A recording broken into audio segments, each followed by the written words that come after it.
Cheguei! Eu tava Chegou. me ajeitando aqui, hoje o dia foi super corrido. Então, Ai, galera, ai. eu vou te apresentar, certo? Ah, Estamos aqui no terceiro episódio do podcast Sem Filtro. A nossa proposta, para quem está aí acompanhando semana atrás de semana, é mulheres falando do que elas tiverem a fim de falar, não é isso? A gente vai falar Perfeito. mesmo, né? Do que a gente quer falar, do que está aí em pauta, do que interessa. E eu sou Lin Chemas. Essa é Gabriela Droguet, minha best, tatuadora baiana. E essa é a Dê Monteiro, psicóloga, minha Tá, parceira aqui do Instagram também. E Rainha no Mono, na minha percepção. uh, Olá, Rainha no Mono. Olha Outra, parece. Vamos, o título e a pergunta do podcast hoje é: você aceitaria viver um relacionamento não monogâmico? E aí a gente vai ver aqui o que é que vai aparecer, certo? Eu vou até hoje deixar a Gabriela, minha amiga, aí começar falando, porque depois a gente vai perguntar dele, porque ela tem experiência no assunto e a gente não. A gente tem só ideias. que tem opinião e curiosidade. A gente tem opinião e curiosidade e eu tenho um repertório de pacientes que eu ouço que estão vivendo esse esquema. Então vamos lá, né? Vamos Olha lá. só, Beleza. eu queria saber primeiro não, né? Eu queria comentar que eu acho que, de fato, o futuro das relações românticas, realmente, se você quer manter uma relação romântica a longo prazo, ela precisa ser não monogâmica. Pense comigo. Olha, Ó, já começou com afirmações bombásticas. Por quê? Não, assim, ó. Falando de um lugar de fora, eu acredito que é a maneira mais saudável de você vivenciar sua vida sexual, independente de um afeto com o seu parceiro. Assim, deixa eu me explicar.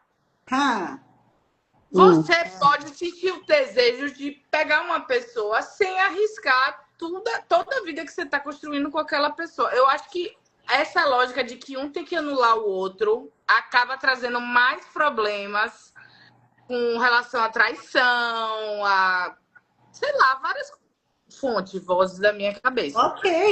ok. É Certo. só uma percepção. Mas eu queria saber de você como é essa lógica. Porque eu sei que cada casal tem suas lógicas, tem seus, né, suas estruturas. O que é que classifica assim, o não mono? Como é? Porque assim, para mim o não mono é você assumir que você pode levar um chifre. E tá tudo bem. Pera, ó, vamos até começar com essa frase, porque quando eu falo de não monogamia, as minhas pacientes e seguidoras, a primeira coisa que elas falam é: eu já vivi uma relação não monogâmica e eu só não fui avisada disso. Essa é a Básico, né? frase clássica. É validar o chifre da mulher, então, agora é isso? É sobre isso que a gente está tentando? E aí a gente vai levantar também a questão, né? Monogamia é uma tentativa de controle do corpo feminino, porque os homens, na verdade, não foram realmente monogâmicos ao longo da história. Aí a gente vai levantar que tem vários tipos de não monogamia também, de vários acordos. Então tem muita coisa, mas eu quero que a gente comece esse podcast pensando que a ideia de aceitar viver uma relação não mono, para mim também é sobre abrir mão da posse sobre o outro, e eu acho isso uma ideia interessante, né? Então vou começar dizendo da minha parte, certo? Se eu viveria ou se eu não viveria, eu vou falar daqui a pouco e a gente vai passar a palavrinha aí para a Dê, para ela falar um pouquinho da trajetória dela, do que ela achar que é importante aí para o povo leigo, né? Porque a Dê é acostumada a falar para a galera que já está no esquema. E a gente Isso, tá aqui. acho que exato. Pode ser que venha público meu aí assistir a live, né? Que está vendo o que a gente está fazendo, mas acho que a maioria do seu público são mulheres feministas, mulheres que acho que estão buscando sair do amor romântico, da dependência emocional, conquistar sua liberdade. Talvez esse assunto seja muito interessante para elas, mas ao mesmo tempo, a grande maioria da população é monogâmica, então muitas vão questionar, vão ter resistência, vão ter críticas, né? Então eu entendo isso. Eu acho que é importante a gente ter mais repertório, a gente estudar as possibilidades e não ficar assim, não, é só isso que eu posso ser, ou é só isso que é permitido, né? E dentro de várias possibilidades, a gente pode ver o que faz sentido para a gente. O que faz sentido, e aí a gente já começa a aprofundar, que é teoria e prática são duas coisas, e não necessariamente, né, tipo, o racional e o emocional são duas coisas e não necessariamente andam juntos. Então, muitas vezes a gente tem aquela ideologia de, nossa, isso faz total sentido, ser livre, mas na hora que a gente vai viver, a gente se depara com vários gatilhos, com vários desafios internos mesmo, além dos externos da sociedade, né? E aí a gente vê que talvez a gente não dê conta. Então, aí, né, são muitas nuances. Às vezes até faz sentido para mim, mas eu não me vejo com estrutura emocional para viver isso. E tudo bem. Então, acho que as pessoas têm que estudar e avaliar e ver se dá para viver isso na vida dela, se faz sentido e se vai conseguir viver isso na prática, né?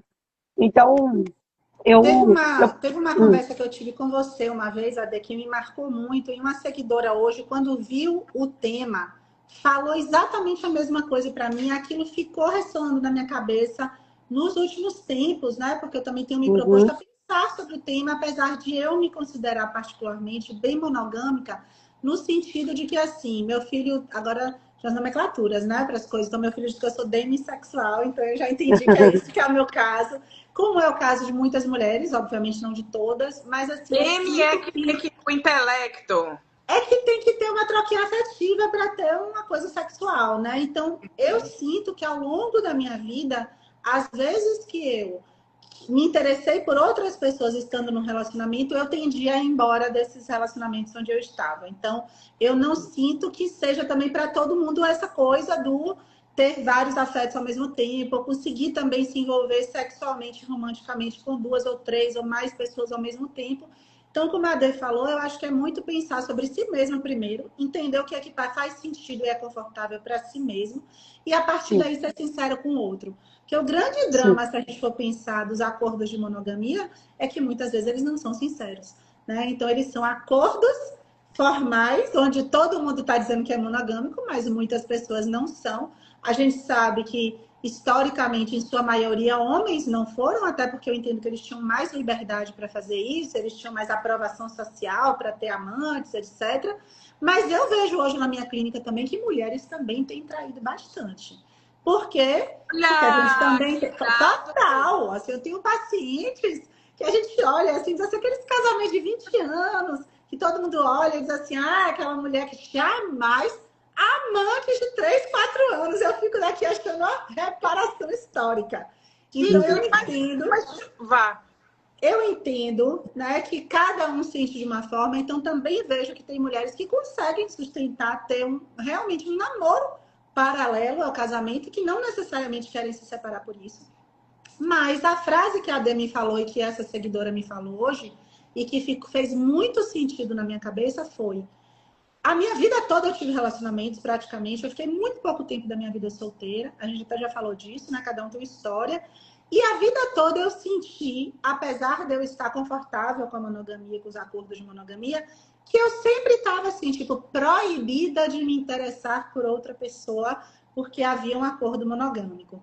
Então, a Ade falou uma vez assim, a não monogamia não é necessariamente sobre ter que pegar um monte de gente, sobre ter que ter uma vida sexual variada, etc. É sobre você não privar o outro da liberdade por sua vontade, né? Algo nesse sentido, assim. No acordo monogâmico, você vai lá e diz, você não pode ficar com outra pessoa porque eu não quero, porque você vai me desrespeitar, porque você vai me desagradar.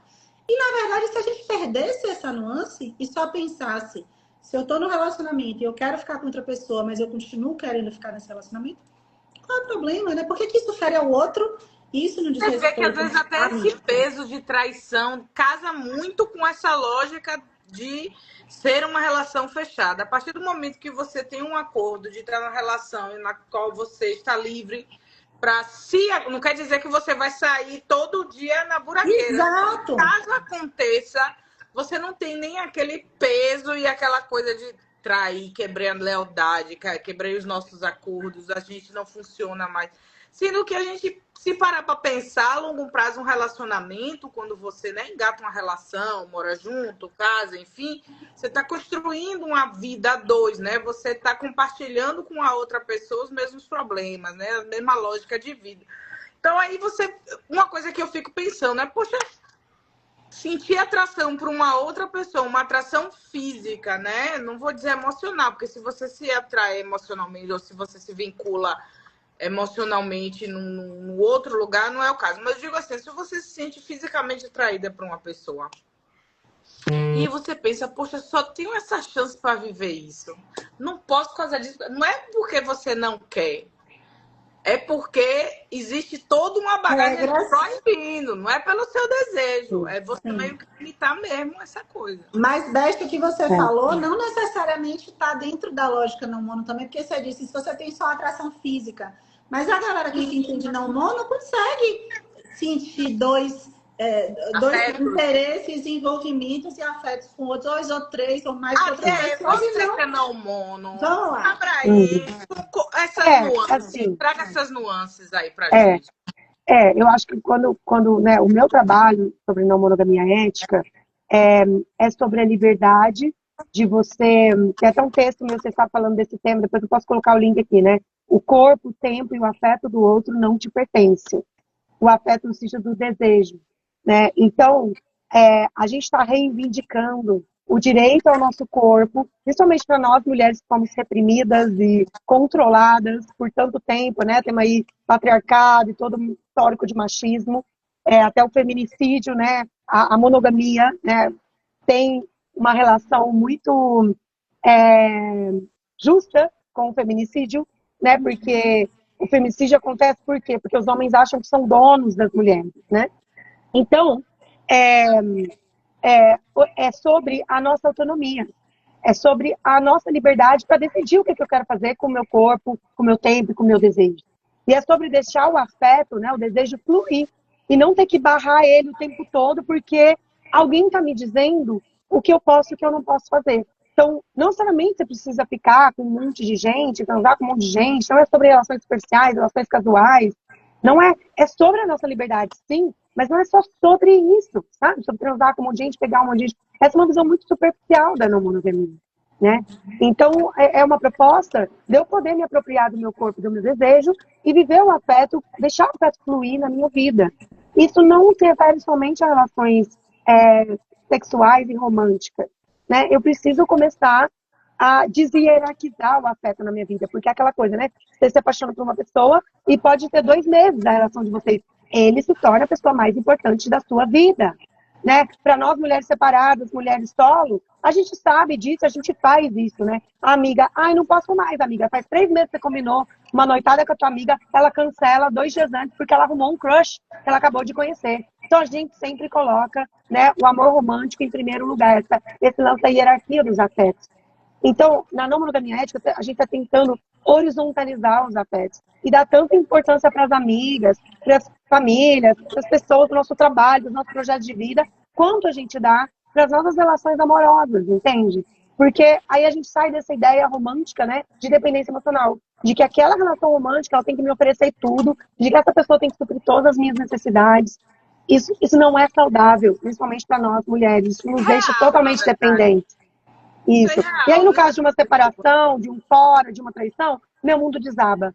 Porque toda a minha estrutura emocional estava alicerçada naquela relação romântica. E se alguma coisa acontece, eu desabo ali no precipício, entende? E eu não posso fazer isso. Eu tenho que colocar várias bases na minha vida, as minhas amizades, o meu trabalho, né, as minhas aventuras, né, todas as minhas relações que vão me sustentar. Então, eu falo mais de uma ideia de uma teia. Né? A gente fala em rede de afeto ao invés de pensar no único amor. E essa rede é formada por uma teia, onde tem várias pontas e eu estou ali no meio. E não, se você for pensar, né, numa ponte que leva ao seu príncipe encantado, né? E se algo rompe essa ponte, você desaba ali, porque você não tem mais nada para te sustentar. Então, essa é a questão, né? Eu vejo assim, tem algumas questões que aparecem a respeito disso que me interessam, né, pensar sobre que eu venho sim falando, né, para mulheres, vamos tirar ali a expectativa do amor romântico do lugar mais importante da vida, óbvio, porque todas as mulheres que fizeram isso, e a maioria das mulheres fizeram isso ao longo da vida, sacam em algum momento que isso, que rola uma rasteira, né, tanto faz se é porque o cara deixou, ou porque elas mesmas não conseguem deixar aquela relação, porque elas acham que aquilo é a coisa mais importante que elas têm na vida. Então, eu entendo essa lógica de vamos colocar as relações num lugar mais democratizado, assim, né? De tipo, de talvez também não ter um marido, né? Que é a pessoa com quem você tem que dividir tudo, etc. Até porque, gente, o que a gente vê muito, e o que eu tenho também discutido, que é muito difícil da gente conciliar com a ideia que a gente aprendeu e que a gente ouviu, que era de que o casamento era para sempre, e de que era monogâmico, e de que etc., é que, na prática, tesão não dura 50 anos, paixão não dura mais do que 3, né? E essa coisa de não se interessar por ninguém ao longo da vida inteira não é realista, né? Então, a ideia de durar um casamento a vida inteira já não é realista, de não se interessar por ninguém ao longo desse casamento também não é realista. Tem muitas coisas que a gente vive hoje como relacionamento que estão falidas, ao mesmo tempo a gente não sabe o que fazer com isso, né? Então, eu entendo que quando a gente também está aqui falando, né, do que a não monogamia ofereceria, e aí a Dea falou agora, né, é a liberdade, é a apropriação do próprio corpo, né, de poder dizer o meu corpo sou eu, meu corpo e meus sentimentos sou eu que sou responsável por eles, eu posso trocar. Me parece muito interessante, apesar de eu perceber também na clínica que, como tudo em relacionamento humano, não é fácil. Porque eu vejo também que não há facilidade em ter alguns relacionamentos ao mesmo tempo, não há facilidade também em ter uma igualdade do desejo no casal. E eu acredito que essa é uma conversa que também, ó, vamos separar aqui relacionamentos homoafetivos e heteroafetivos. Homens hétero, desculpa, vou falar, sempre falo mal, não é a minha intenção, viu, gente? Mas é isso. Mas assim, isso a gente evitar. Difícil. Mas, assim, eu acho que esse é um tipo de discussão, essa é uma discussão que, tipo assim, não alcança homem hétero.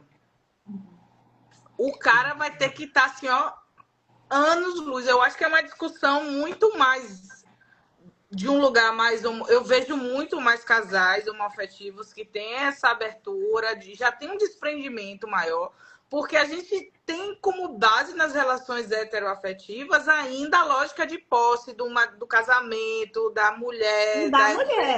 Né? Porque o cara não tem drama nenhum de dividir sexo, de amor e seduto. Mas observe, para você ter uma relação não monogâmica, é uma relação que está em comum acordo dos dois serem não monogâmicos. Exato. O que eu quero dizer é que essa é uma realidade que eu acho muito difícil os homens héteros hoje terem essa abertura até para começar a dialogar sobre isso. Porque a gente ainda está tentando fazer com que eles parem de matar a gente, que dirá dividir. Então, mas ao mesmo tempo a Dê vai poder falar disso aí, que ela atende os casais, né, que estão tentando entrar na lógica não mono, mas o que eu tenho visto daqui e aí isso também gera toda uma discussão do quanto que o desejo da mulher também está sendo respeitado ali.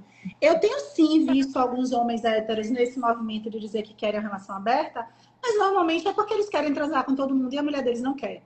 Então, isso também gera uma questão que ele sabe que a mulher depois. Ele sabe que a mulher dele não quer, não tá nesse clima. Ele até diz a ela que ele tá dando a oportunidade dela de fazer aquilo, mas na verdade ele tá querendo de alguma forma ficar confortável com a ideia de que ele não precisa mentir para poder pegar todo mundo. Então eu vejo algumas mulheres bem desconfortáveis em relações não monogâmicas, onde os caras estão saindo e pegando geral e elas estão meio que assim, né, alguma hora eu posso pegar alguém, mas elas têm vontade de fazer isso. Isso é um grupo. O cara abre a relação porque... gente, assim... Vamos lá, existe essa crítica, inclusive de grupos feministas, de que a não monogamia vai privilegiar os homens.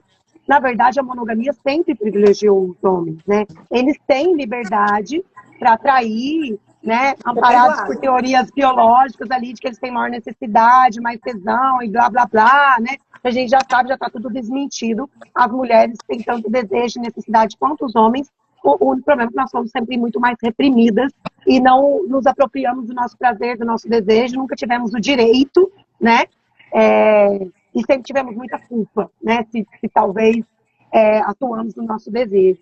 Então, sim, a sociedade passa muito pano para a infidelidade, para a promiscuidade masculina, tá? E continuar da forma que está também não é muito vantajoso para nós. Vão continuar eles se apropriando do desejo deles, sendo infiéis, e nós aqui tentando ser fiéis, e quando a gente é infiel, a gente é massacrada, né? Ou a gente é assassinada, ou a gente é assassinada, né? Então, eu acho que a não monogamia é uma forma de tentar nivelar esse campo, né? Eu sei que estamos muito longe de nivelar, muito longe de qualquer igualdade de gênero, muito menos igualdade na vivência, na nossa sexualidade, mas é uma forma da gente, pelo menos, se abrir para ser um pouco mais livre, né? E sim, os homens têm muita dificuldade, mas eu tenho clientes e casais onde os homens são o lado que está sofrendo. E que eles reclamam, mas ela é muito mais extrovertida, ela tem muito mais homem dando em cima dela. Então, assim, sim, né? Tem homens que estão nesse lugar que você está falando, Lin, que está lá sofrendo, que está dizendo que tem dificuldade, né? Para mim também, na minha experiência, tanto na clínica quanto pessoal, eu acho que os homens têm mais facilidade, sim, porque temos o histórico aí do patriarcado, que as mulheres, aí, olhando para a prateleira do amor, da Valesca, né? As mulheres estão sempre mais disponíveis e mais interessadas em aprofundar as relações. Os homens menos disponíveis e mais interessados em relações casuais e em sexo. E as mulheres continuam se sentindo objetos na não monogamia, assim como são objetos na monogamia, né? Então, assim, infelizmente, o contexto que a gente está não é o ideal. Mas estamos na luta, e a luta não vai terminar nunca, né, gente? E eu acho que não vai ajudar a continuar só com uma opção de monogamia, mulher tendo que ser fiel e o homem vão continuar sendo infiel. A gente sabe que o índice de infidelidade, de acordo com as estatísticas, é 70% das pessoas traem, né? Provavelmente, eu não sei exatamente as estatísticas, mas provavelmente a maioria são os homens que traem. Agora a gente está vendo cada vez mais mulheres se apropriando da sua sexualidade e não se sentindo no direito de abrir relação, elas traem. Ok, né? É que os homens sempre fizeram, não tem nada de novidade aí, né? A Esther Perel, que é uma autora maravilhosa, né, que trabalha com sexualidade e relacionamentos, ela tem o livro Sexo no Cativeiro, que é um livro incrível, que fala dessa questão que você trouxe aí, né, Lin? E as relações de longo prazo acabam perdendo, né? O desejo e a atividade sexual vai diminuindo. Sexo de Cativeiro, o livro? Sexo no Cativeiro. Isso, é muito legal esse livro dela. E ela vai falar desse dilema, né?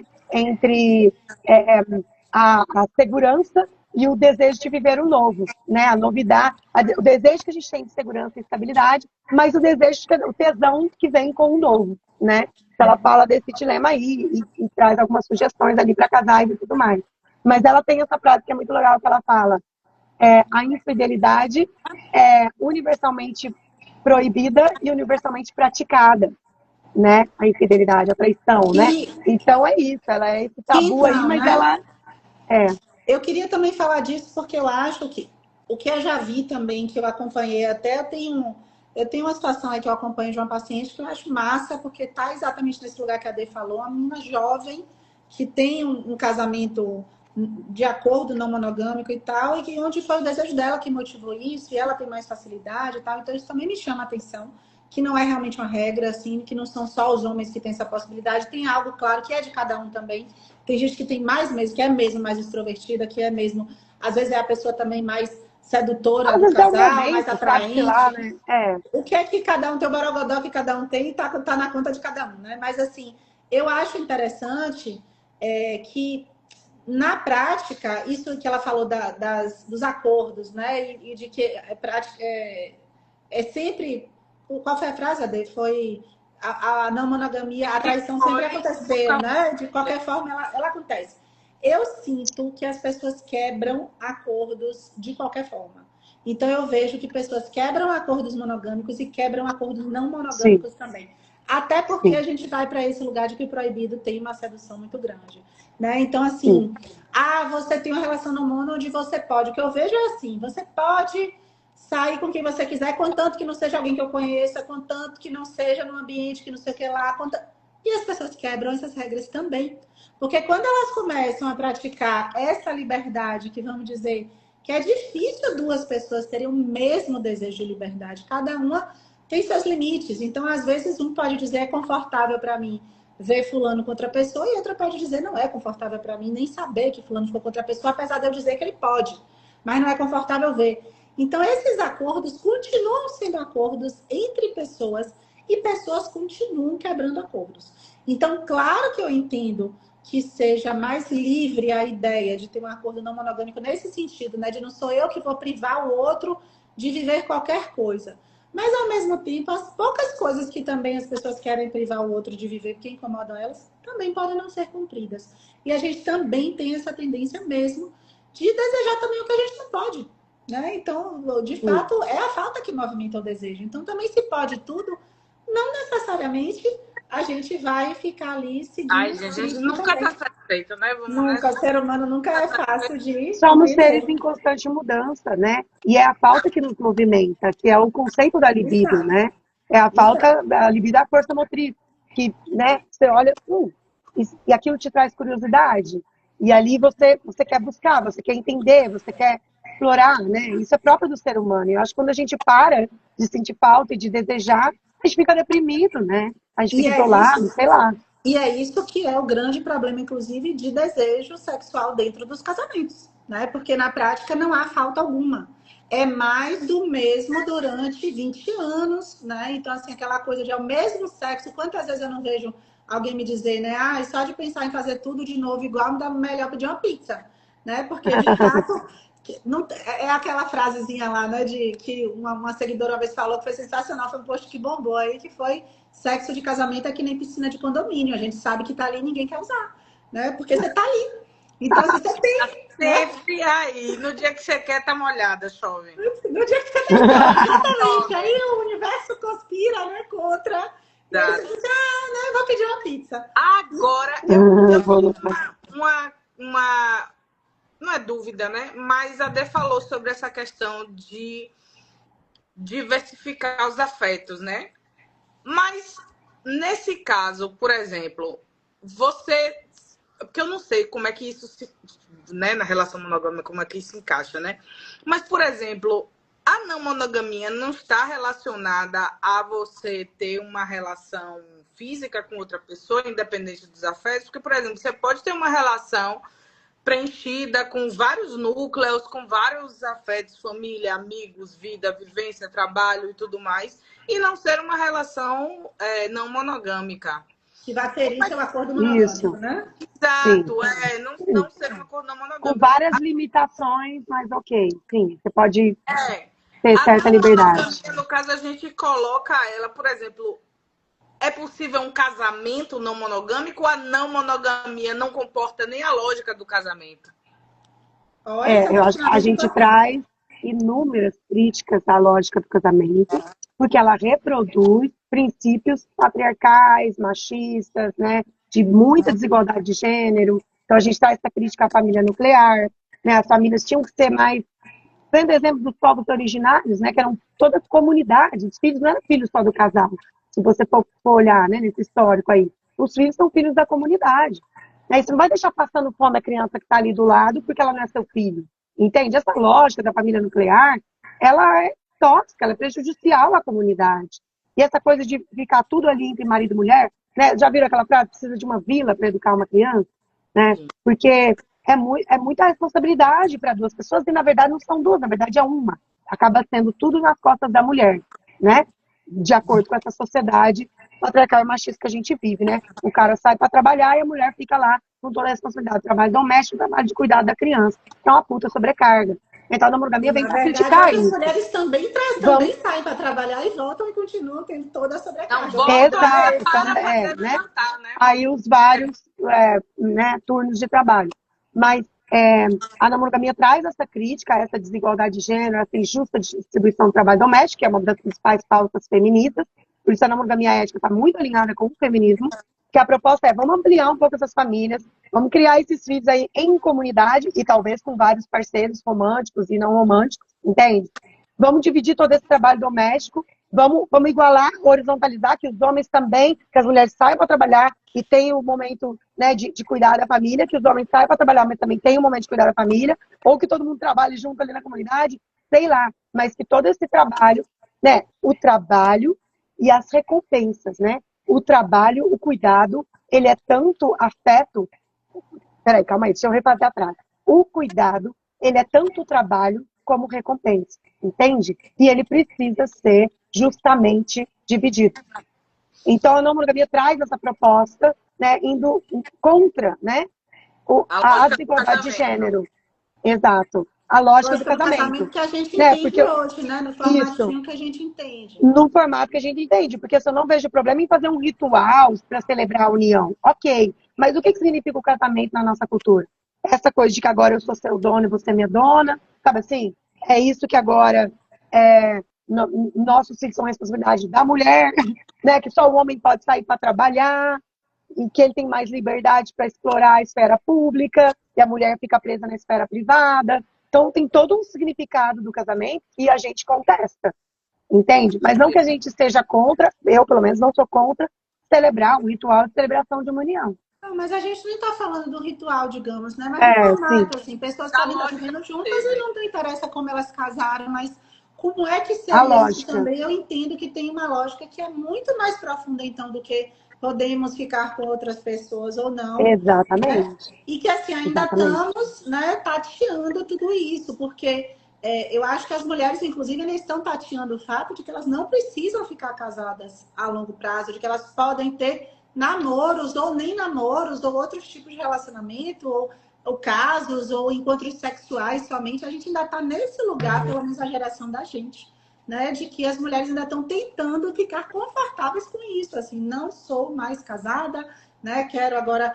Letícia Spiller outro dia fez uma fala ali que eu até achei super legal na entrevista, apesar de eu ter achado a entrevistadora bem machista, assim, no sentido dela falou assim: então você já teve 2 casamentos e 2 separações e agora aos 50 anos você só quer namorar? E agora aos 50 anos você está namorando? Aí ela falou, eu percebi que eu não gosto de casar, eu gosto de namorar, eu não gosto de casar. E eu achei aquilo, assim, de uma grande libertação, mas, por outro lado, ela estava, de algum jeito, justificando ali, como se o certo fosse a mulher gostar de ficar casada, né? A gente ainda não conseguiu falar de verdade que, muitas vezes, não é confortável mesmo para mulher. Eu quero a parte boa do romance, eu quero essa parte ruim, não, que eu tenho que fazer todo o trabalho doméstico, tenho que fazer toda a carga mental, eu tenho que reprimir a minha sexualidade, né? Porque casamento é isso. Essa prisão. E a gente falou outro dia ali, né? Fazer o sexo sem vontade, né? Então, isso. Aí entra num terceiro turno, né? De servidão. Então, exato, assim, então, complicado. Mesmo que não seja tanta servidão, né? Que vamos pensar que talvez, sei lá, uma mulher que seja atriz da Globo, que tenha sido atriz da Globo a vida toda, talvez ela nem tenha vivido tanta servidão assim. Mas o casamento em si, e aí eu quero trazer para essa coisa da não monogamia também, é muita mesmo repetição do mesmo, convivência exaustiva, e acaba tirando mesmo o tesão das pessoas de viver assim, né? Sim. Tem algo sobre a gente mesmo que gosta de se apaixonar, que a gente não vai viver se reapaixonando. Mas aí uma dúvida, né? Por exemplo, aí você tem tô chutando, tá? Aí você tem uma relação não monogâmica, eu vou dizer, não é casamento, que a gente sabe que acaba caindo na rotina, você perde tesão. Mas assim, é possível você manter essa parceria, uma relação aberta? É que vai de cada um, né? Mas assim... É exatamente essa proposta. Por que eu preciso separar? Se eu quero, sei lá, explorar relações, sexo com outras pessoas, por que eu preciso separar se eu te amo tanto e se a relação faz sentido para mim? Mas tem algumas coisas aqui que eu sinto falta que eu preciso buscar. Então, você não quer me dar, porque existe situações em que a pessoa... Não é que ela não quer, né? Assim, não é que ela não quer por má vontade. Né? Às vezes ela realmente não tem desejo, não quer, não tem pra dar, exato. Então, na monogamia, assim, você não tem pra me dar e eu não posso buscar com mais ninguém. O quão egoísta é isso? Buscar tem que ser separado. Né? Não posso buscar estando com você. Então, tipo, você não quer me dar? Tá ok, não vou te forçar a nada, né? Você dá o que você tem pra dar. Mas eu tenho liberdade para buscar com outras pessoas ou de outras formas, né? Porque às vezes não é nem... Às vezes muito é sobre sexo, né? Às vezes o sexo realmente cai numa rotina. E também atendo muitos casais que não transam mais. Que ou é o cara ou é a mulher que não quer mais transar. Mas aí eu queria falar sobre isso, sabe, Ade? Porque eu acho também que muitas vezes se chega a essa conclusão, né? Eu vejo casais que estão cogitando abrir a relação nesse sentido. Não transamos mais, não temos mais tesão, vamos abrir a relação. Como se eles fossem obrigados a permanecer casados. Porque a gente pensa isso de alguma forma. Porque, assim, qual é o grande problema de você também entender que você virou amigo daquela pessoa e que vocês são família e que vocês podem viver em outra lógica? Eu Sim. venho muito tentando bater nessa tecla que ninguém precisa. Você pode, inclusive, amar muito a pessoa que vive com você, vocês podem ter filhos, ter passado 10 anos juntos, e vocês podem, de repente, simplesmente não viver mais juntos na mesma casa, não ser mais um casal, porque, de fato, já não tem mais o sentimento amoroso, e eu não estou falando só do sexo. Porque é claro que o sexo é um grande indicativo de que a gente ainda tem uma conexão romantizada, afetiva, sexual, não sei do que a gente pode chamar ali, mas o sexo é um clique entre o casal. Se o casal não tem mais esse clique, nenhum, porque uma coisa é você dizer assim, a relação tá meio fria, vamos abrir aqui, vamos tentar esquentar, vamos junto para um lugar onde a gente pode explorar nossas fantasias e tal. Isso é uma coisa que eu acho que, inclusive, tem gente fazendo e tem resultados interessantes. Mas outra coisa é o casal que não tem mais tesão pelo outro, aí eles abrem a relação na tentativa de permanecer juntos, mas ao mesmo tempo alguma hora alguém se apaixona por alguém, porque já não tinha mais aquele clique entre o casal. E tá tudo certo. Né? Tá tudo Sim. certo, aí vamos viver outra coisa. Não monogamia não é fórmula para salvar casamento, não é. E Mas casamento assim, tem tesão. sim, mas Acabou se for de tesão. comum acordo e consensual, eles podem experimentar a não monogamia para ver se atende essa necessidade de sexo, de novidade, que não está sendo atendida na relação. Agora, uma questão importante é, você trouxe a questão do sexo, né? Que o sexo é uma cola, que o sexo é uma forma de conexão, né? Mas é uma questão que muita gente não sabe responder. Se não tem sexo, existe ainda uma relação amorosa e romântica, né? Para muitos casais ainda existe, e eles ainda querem estar juntos, mesmo sem sexo, certo? Eu sei que tem essa fase que eles querem tentar trazer novidade, mas às vezes isso já não resolve mais. E aí existe ainda uma relação romântica, amorosa, eles querem estar juntos, porque assim, né, o sexo também não define uma relação. Claro. Ele não define o fato de que, porque não tem sexo mais, não existe mais. Porque foi um ponto que você trouxe, né? Então talvez vocês sejam amigos, vocês podem separar. Sim, acho que é um caminho. Mas porque não tem sexo mais, isso quer dizer que virou amigo? Ou ainda pode ter uma relação amorosa ali? E a não monogamia, ela dá essa possibilidade. Você pode ter uma relação amorosa, e você pode construir outras relações amorosas, ou só sexuais, o que você quiser, deixa o afeto fluir. Entende? Essa é a ideia. Mas, enfim, você não precisa terminar uma relação que tem muito sentido para você, que é muito gostosa, que tem muita conexão. É uma questão que os casais fazem muito é a parceria, é os planos de futuro, é a amizade, a comunicação, sabe, a diversão. Então, são aspectos muito importantes para além do sexo. Porque algo que eu pergunto às vezes também pra galera, né? Alguém fica junto só pelo sexo? Então, normalmente não, mas assim, isso é uma questão que de fato a gente pode em algum momento tentar, mas Dá não pano pra aprofundar, manga, né? porque dar pano pra manga, porque no final das contas, o que eu vejo normalmente, quando os casais chegam com essa demanda de tipo, não transamos mais, né? Tem gente que não transa mais há anos e tá junto Isso. lá, né? Claro que tem um caso ou outro que a gente vê assim, poxa, eram pessoas que eram super amigas, que eram super próximas e tal.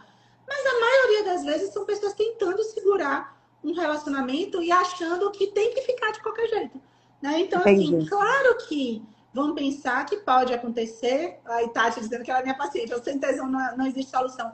Que a gente, óbvio que a gente não fica, principalmente em relações a longo prazo, só pelo sexo. É aquilo que a gente diz, sexo, se for bom, é 5% da relação, mas também se for muito ruim, é 95%. Porque no final das contas, o que dá também a liga diferente, né, da gente querer estar ali numa parceria, pelo menos se a gente imaginar uma parceria romântica, né? Se a gente começasse a imaginar parcerias de outra forma, que fosse essa também, né? De dizer assim, vamos viver junto porque a gente se gosta muito, mas não necessariamente a gente precisa sustentar essa fantasia de que a paixão é para sempre, o tesão é para sempre, etc. Mas eu acho que a gente está longe dessa ainda. A gente está muito longe, assim, das pessoas pensarem de fato, vamos viver uma relação com formato casamento, mas onde a gente não tem um encontro. Agora, eu acho que isso pesa muito também, porque tem um outro lado.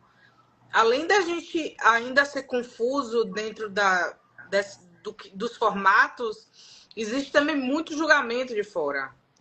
Você vai e chega, é um dia que você chega com seu marido, no outro dia você vai para outra festa com afeto, aí no outro dia você arrumou um outro afeto fluido, e aí fica todo mundo meio que tomando parte das coisas e comentando. Eu acho que isso também dá uma segurada nas pessoas.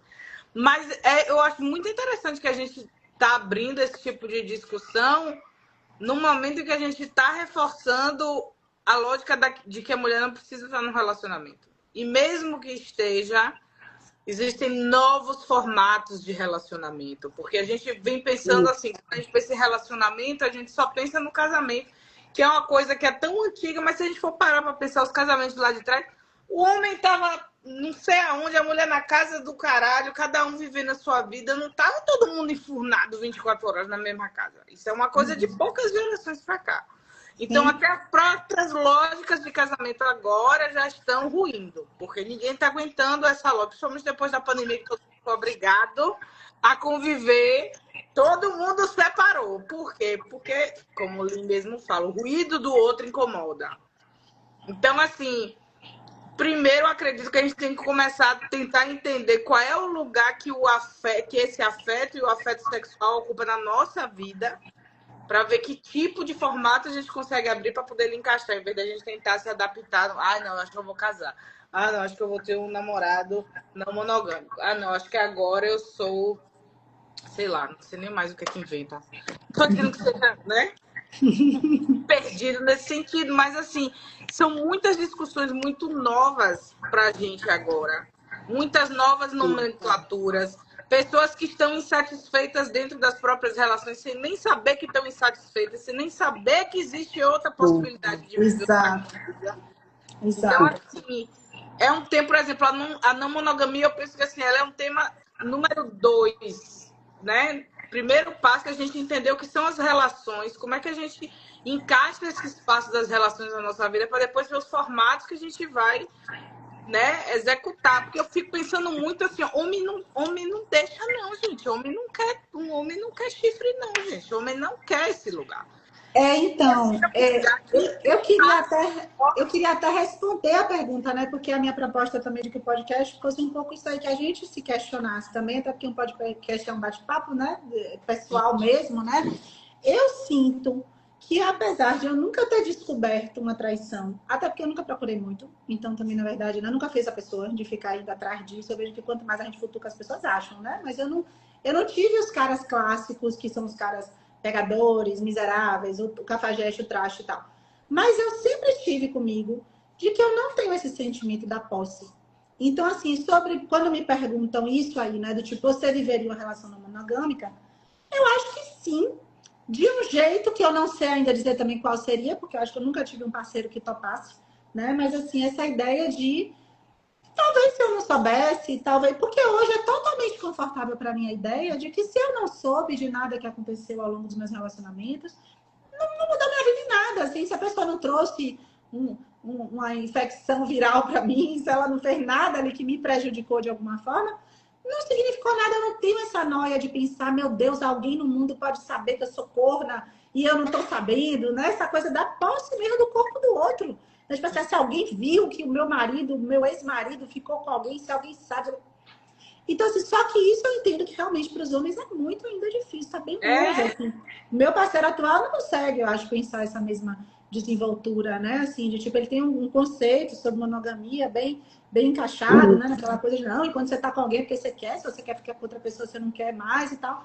Mas eu entendo, ainda mais como psicóloga, que tem um monte de desenrolares das situações e que não necessariamente porque alguém quis ficar com outra pessoa, essa pessoa não está mais interessada nessa relação. Ou que a relação precisa acabar, né? Ou que a relação precisa acabar, né?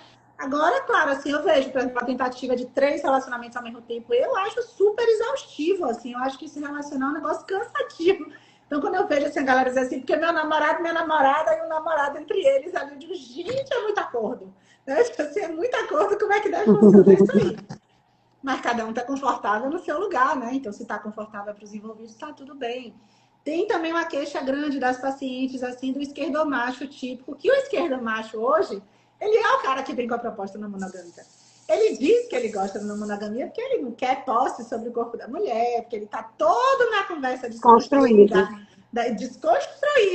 Né? E aí, no final das contas, o que a gente vai ver também é que muitas vezes é o clássico não quero um compromisso, não quero que me cobre, não quero que me diga que eu posso ou não posso fazer tal coisa, que eu não posso pegar ninguém e tal. E aí, na verdade, eu tenho um leque de contatinhos para poder dar uma... Exato, não quero abrir mão, né? Então, assim, não me venha me encher no saco, né? Uma paciente outro dia disse assim, eu odeio quando um homem diz que quer uma relação leve. Isso significa que, porra, né? Que ele não quer que a gente cobre nada, né? Que ele não dá satisfação, né? Então, Tudo isso Fazer tá tudo o que ele quer misturado. sem responsabilidade nenhuma, né? Eu Nenhuma, acho mas assim, qualquer relacionamento, a gente trabalha muito a responsabilidade afetiva na monogamia. Existe uma responsabilidade, mesmo que seja uma pessoa que você passou uma noite, tratar a pessoa com dignidade, perguntar como é que ela chegou em casa, como que ela tá.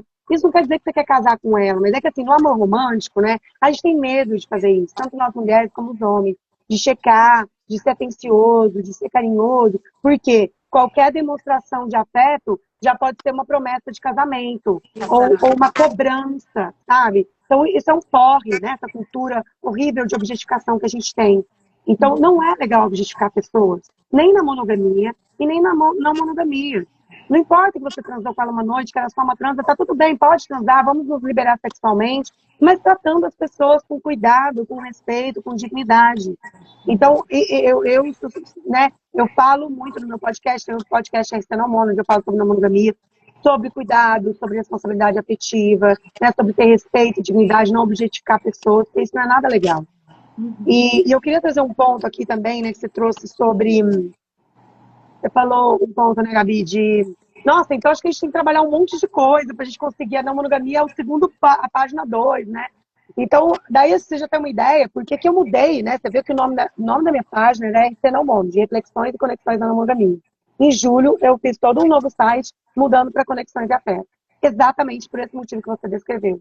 Eu acho que a gente tem que trabalhar a nossa inteligência emocional, nossa inteligência relacional, entender o que é necessidade, o que é limite, entender sobre comunicação não violenta, consentimento, tá? Continuo falando sobre não monogamia. Mas eu acho que a gente tem muito trabalho para fazer para conseguir viver relações livres e éticas. Porque tem muita gente fazendo merda. Não quer dizer que não tem um monte de gente fazendo merda na monogamia.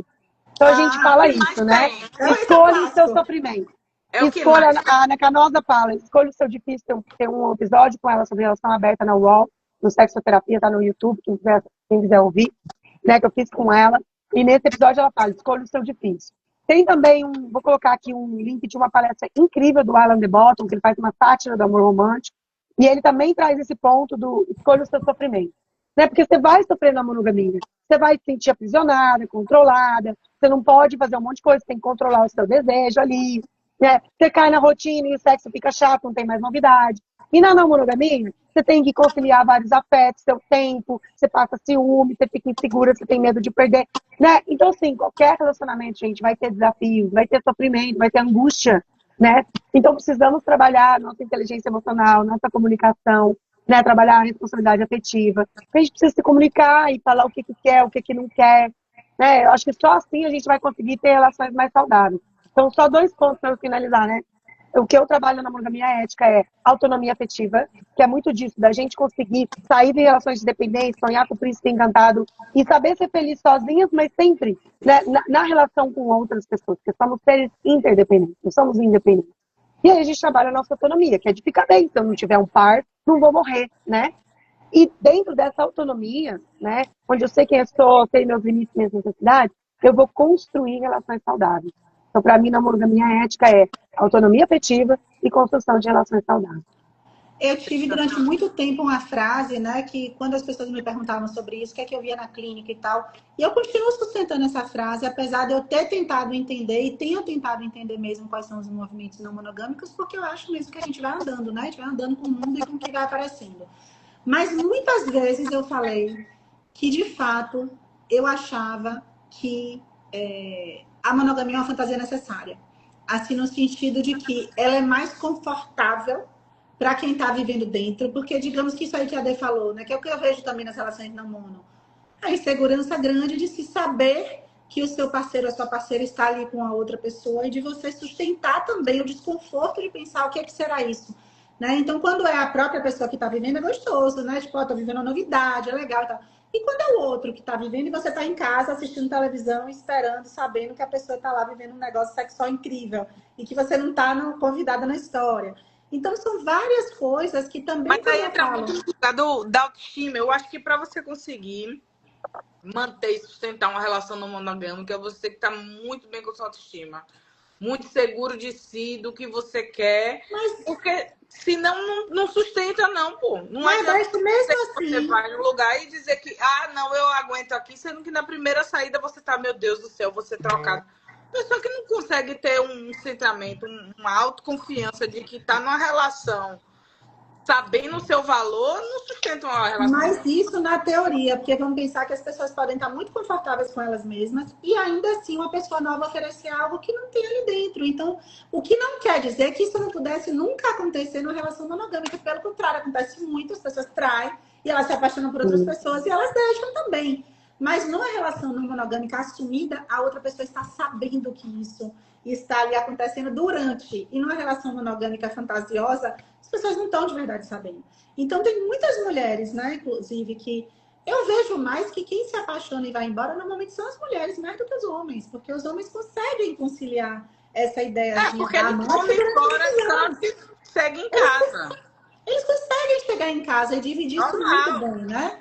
Mas a gente não dá conta da culpa, né? Eu não sei se é só culpa, eu acho que também tem essa coisa de que, assim, é engraçado, a gente pode um dia falar do amor e as diferenças de gênero também do amor, porque as mulheres, como elas também tendem a acreditar muito mais no amor romântico, eu acho até do que os homens acham que tá tudo ok casar, ficar sendo servido, ficar bacana ali a vida dele, ser a mãe dos filhos dele, ele consegue transar com aquela mulher ainda durante anos e anos, mas ele consegue também se divertir horrores fora e não ficar necessariamente achando que agora ele encontrou o amor da vida dele.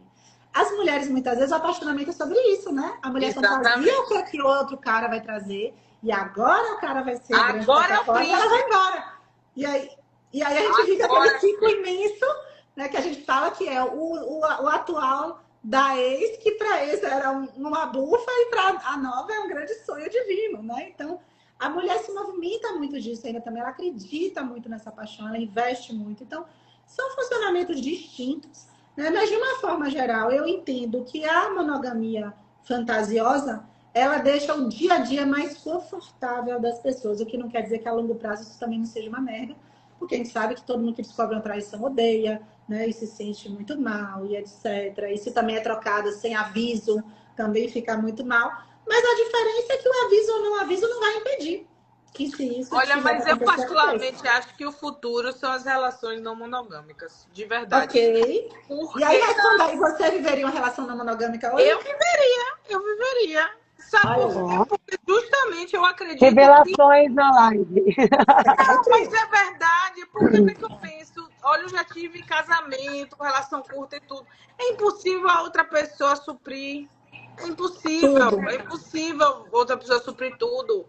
E assim, uma coisa não tem nada a ver com a outra. Você pode sim ter uma parceria, uma relação que vocês têm um plano de envelhecer junto, e onde é que vai ser a aposentadoria, blá, blá, blá, mas isso que vocês falaram é muito importante. Não se privar de viver por conta do outro. Desejo e não culpar o outro também. Quando você se frustrar por não estar vivendo o que você quer viver. Porque às vezes, realmente, assim, você acaba aumentando a situação. Você quer viver uma parada, mas você não pode porque você tá com a pessoa, você olha pra pessoa, você já tá com raiva porque ela tá te... Raiva. Entendeu? Raiva, porque ela não te oferece o que fulano oferece lá e não sei onde. Sabe? Mas assim, às vezes, eu acho que o futuro, de fato, assim, para uma relação saudável, de verdade, eu acho que é ser não monogâmica. Porque você quebra a ideia de posse, você valoriza os afetos, a diversidade dos afetos, como a Dê falou. Você faz sua rede, você tem uma vida mais plena, preenchendo todos os campos da sua vida. Não precisa ser um ou outro, pode ser um e outro. Né? Eu acho. Bom, minha provocação é a seguinte, eu tô vendo as pessoas falar, eu não conseguiria, a gente sempre escuta essa frase, né? Eu não iria ter paz, eu sou muito possessiva. E minha provocação é, eu acho que tem coisas para trabalhar na sua autoestima, na sua autonomia. Por que você não conseguiria? Você não ia suportar pensar que tem outras mulheres que são atraentes, ou que a pessoa que você ama deseja outras pessoas? Qual o problema nisso? Entende? Você não é a única pessoa mais gostosa do mundo, a mais linda. Não, a gente não é. Tem muitas outras pessoas tão lindas e gostosas quanto a gente. Mas você tem que confiar no seu taco e falar assim, gente, eu sou eu. E a gente tem uma relação legal e eu sou desejada e gostosa e whatever, sabe? mas eu sou eu e a pessoa vai querer continuar ficando comigo. Se ela não quiser, tchau, vai embora. Tudo bem, é isso. A ideia é essa, né? Se a pessoa não quiser ficar comigo, tá tudo certo, vai ter outra pessoa. Então, você está entendendo o trabalho que a gente tem que fazer, que a monogamia não está deixando a gente fazer. A monogamia não deixa. Ela dá essas garantias ilusórias de que sou a única, a mais especial, a princesa da vida dele. E mentira, porque tá me traindo lá, a maioria trai. Então, não sou nada, sabe? Só que assim, e também se eu descobrir, acabou, desabou meu mundo, vou morrer, sabe assim, fico ali 10, 20 anos. Gente, depois que eu separei, eu fiquei traumatizada de ver as histórias de pessoas que ficam ali conectadas com esse, que não conseguem aceitar a ideia de que desejou outra pessoa. É simples. E é sim, as biológico, pessoas é desejam. natural. E a gente deseja também. Só E assim na o seu verdade, desejo também. o que é antinatural é achar que a gente não vai desejar mais ninguém a vida inteira. Essa é uma lógica totalmente antinatural. A pessoa se ilude com né, essa ideia do apaixonamento. Né? Você falou um pouco, Lin. Você falou 3 anos, super otimista. A paixão dura dura ali de algumas semanas até estourando 2 anos. Se você for morar junto, você ficar muito grudado, 6 meses vai durar a paixão. Depois acabou. É um período, como diz o Pedro Calabrese, que é um neurocientista, de demência temporária, de obsessão e compulsão ali pela pessoa que passa. Né? Não faça planos, cuidado, não faça plano, não vai engravidar, não vai fazer plano de casar, né? Porque vai passar essa fase, você vai se arrepender dessas decisões, né, impulsivas aí. Então, assim, aí a pessoa acha que o período da paixão vai durar para sempre e que se eu tô apaixonada e só tenho... Sim, é uma fase que você só tem olhos para a pessoa. Você fica obcecado com a pessoa. Mas essa fase passa, querido.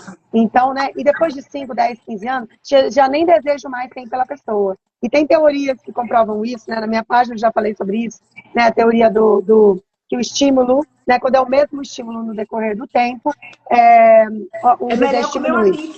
O mesmo estímulo, o desejo diminui, né? Tem teorias, né, da biologia sobre isso. E o tédio de possuir, não é mesmo? Como que é, Gabi?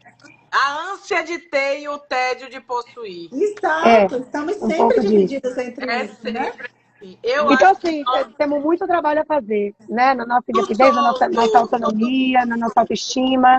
E, né? E assim, não deveríamos depender, sabe, da garantia ilusória de ninguém para nos sentir, para saber o nosso valor. Até porque quem é que acredita em palavra de homem, gente? Desculpa. Vamos sempre acabar esculhambando, não, né? Então, maravilhosa, gente. Vamos dizer, ó, já deu 1 hora aí, daqui a pouco o Instagram vai derrubar a gente, né? Maravilhoso esse papo. Acho que é uma coisa que a gente ainda vai conversar muito. E a gente ainda vai ter que viver umas histórias diferentes para poder contar umas histórias diferentes também. Porque, de fato, a gente ainda está, eu acho que muito longe de saber de verdade o que é liberdade mesmo. Né? Eu tô aqui, inclusive, com minha tatuagem nova aqui, né? Que é a frase para mim que resume aí de Clarice, que a liberdade é pouco, o que eu desejo ainda não tem nome. Porque eu acho que o que todo mundo deseja ainda não tem nome. Né? Ainda não tem nome, a gente não sabe o que é e a gente tem medo do que é. E quanto mais a gente olha para o que a gente quer, mais a gente entende que tem muita coisa que a gente pode deixar para trás e tentar ir andando. Muita coisa mesmo. Muita coisa a gente não está pronta. Muitos desafios. Obrigada, Lin. Até a próxima. Obrigada, Gabi. Tchau, tchau. Um beijo, gente. Tchau, tchau.